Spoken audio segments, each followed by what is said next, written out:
This is an art attack. This is an art attack. This is Art Attack.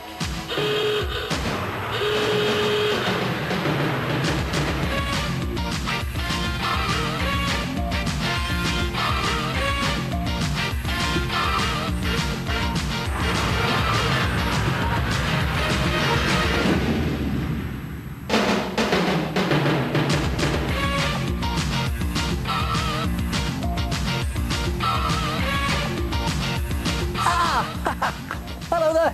How do you create a picture that looks 3D? Make a 3D see-through picture. Look at that. And believe it or not, it's made from 3 separate see-through pictures. Come and have a look at this. Now, I'm going to start by showing you how to make one see-through picture. Take a piece of cardboard that you've cut from the side of a cardboard box and place an A4 size piece of paper on top of the cardboard and draw all the way around the paper so that you've got the shape of the paper on your cardboard. Then take a ruler and place it underneath the top line of your A4 shape and draw a line underneath the ruler like that, and then place the ruler down that side edge and again draw another line along the inside edge like that, and do the same all the way around, placing your ruler inside the original line that you drew and draw another line inside the ruler like that. So you have a frame shape that is A4 sized and is a ruler thick. And then cut it out. So you have something that looks like that. And then do the same thing again. You need 2 of these frame shapes. And then take some glue and just smear the glue all round your frame shape. Now, it's very important that you smooth this glue on nice and evenly. You could use PVA glue for this. I'm just doing it really quickly to show you, but you can take your time over it. And then take some cling film. And take the cling film out of the box like this. And this is the good bit. Just very carefully place it on one side of the frame like this, and then roll the cling film out into the glue across the frame like that. Press it down into the glue and then just snip off the excess cling film. And the good thing is you don't need to use much cling film for this. And then the tricky bit, very gently smooth all of those creases and wrinkles out of the cling film just by gently pressing on the frame and just stretching the cling film out like that. And then put it to one side and take your other frame and do exactly the same.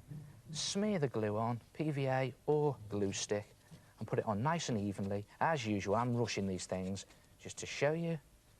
And then take your cling film frame, very careful, don't want to put my finger through it, and just pop your other frame on top, press it down to sandwich the cling film between the 2 cardboard frames like this.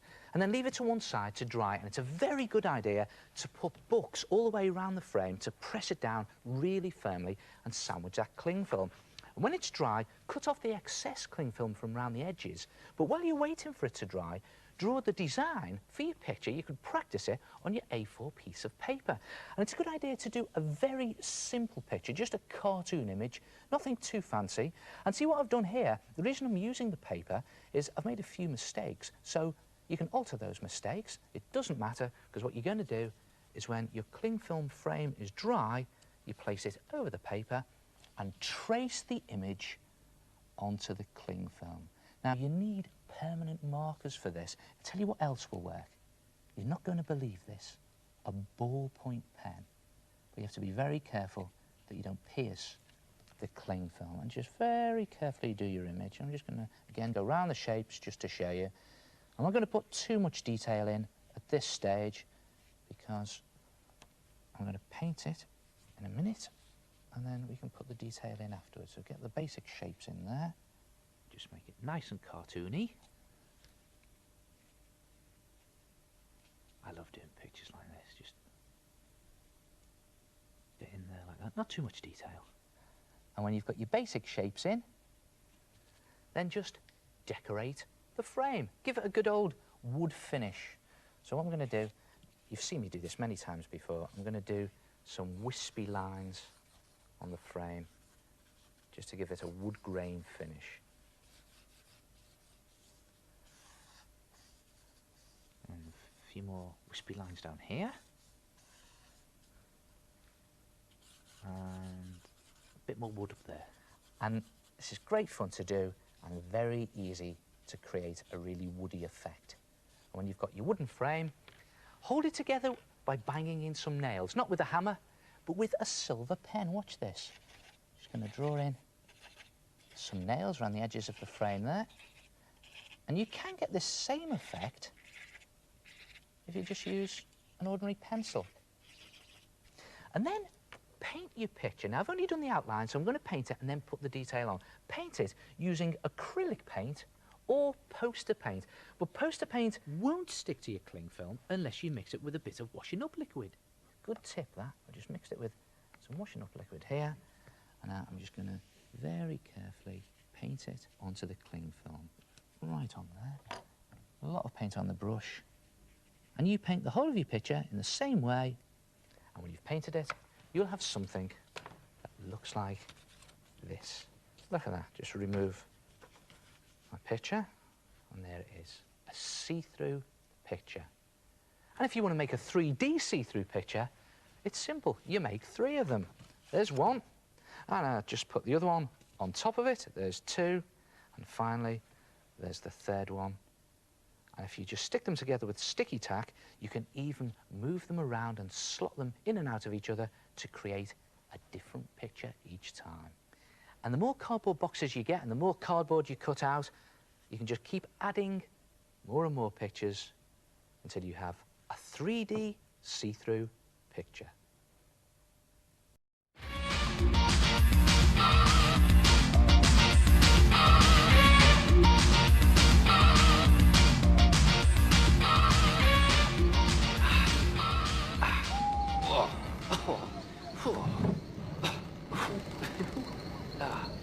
电灯开关呢？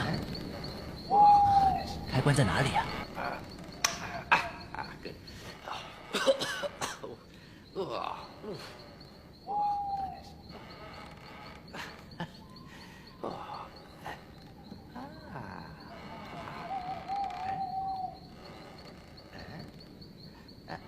啊，哈哈哈！哦。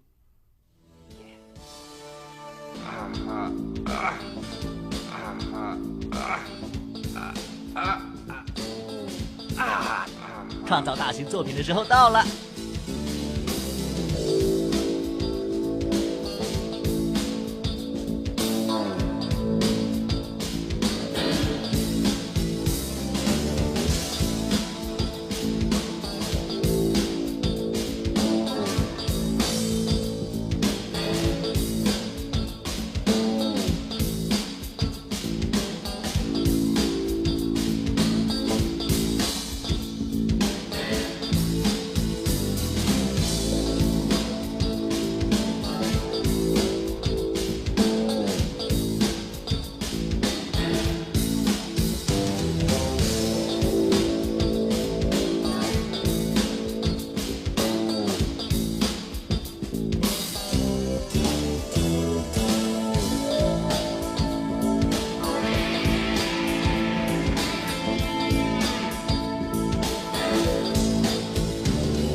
Not happy.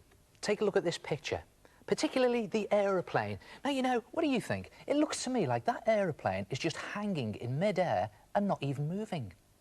But look what happens if I put just two lightly drawn lines like that and a couple of, well, C shapes between the lines. You can now clearly see which direction the plane is moving in. And these two lines show the direction, and these little C shapes show the position the plane was in as it was moving along. And it sort of leaves a cartoon trail behind the plane. All right, let's have a look at this little chap here. What's his arm doing? Well, it's obvious, isn't it? He's just thrown the plane. But if I do two direction lines lightly drawn like that, you can see the direction his arm's moving in. And if I put these sort of upside down C shapes, you can see the position his arm was in when it was moving. Again, it leaves a cartoon trail behind his arm. And you know, this is a good tip to remember next time you're drawing cartoon characters that are moving. If you want to show which direction they're moving in, draw a cartoon trail behind them with two lightly drawn lines and some letter C's. All right, check this skateboarder out. If I draw two direction lines lightly drawn like that, and then two there, you can see she's now swerving around that corner. And again, I put these little sort of C shapes in there to show the position she was in. All right then, let's draw some cartoon trails in a cartoon. Let me introduce you to Gary the golfer. Gary has just teed off for the first time in the day, and his ball has shot off in that direction. And what about his golf club? Well, if I do two curved direction lines like that, and a couple of C's in there, you can now see that his golf club is swinging round. Gary's ball flies off into the woods. So look at this. If I do the ball going in this direction, and it hits a tree, rebounds in this direction, just put two little C's in there, and then it flies off in this direction, leaving a cartoon trail going through the woods. Now, what do you think's happening here? Well, look at this. If I do two curved direction lines like that, you can see that the ball is bouncing down the stairs. That's another good tip to remember. If you want to do bouncing, do curved direction lines. Now, while Gary is playing golf, this little busy bee is enjoying flying through the falling autumn leaves. And you know, leaves fall in a sort of haphazard way, so I'm just going to do wiggly direction lines like that. And the bee is dodging the leaves. So again, just do wiggly direction lines. Suddenly, Gary's golf ball flies up and hits the bee, smack on the nose. Just do a little explosion there, cartoon explosion, with a thump. Not very nice, is it? And the ball flies off in this direction, and unfortunately, the bee is out of control and flies off in that direction. Now, the bee starts to crash towards the earth, which is downwards. So I do the direction lines there, and the little C's in there. And the bee is spinning as he's going. He's so dazed. And again, if I do just curved spinning lines like that, curved direction lines, it looks like he's spinning. Now, we all know what happens when bees get angry. This one is very angry, and he decides to sting Gary. So he chases him through the woods. And look at this. Gary the golfer is leaving a cartoon trail that just winds around the trees. And there it is. Try it yourself. Next time you want to show what direction your cartoon characters are moving in, draw a trail behind them.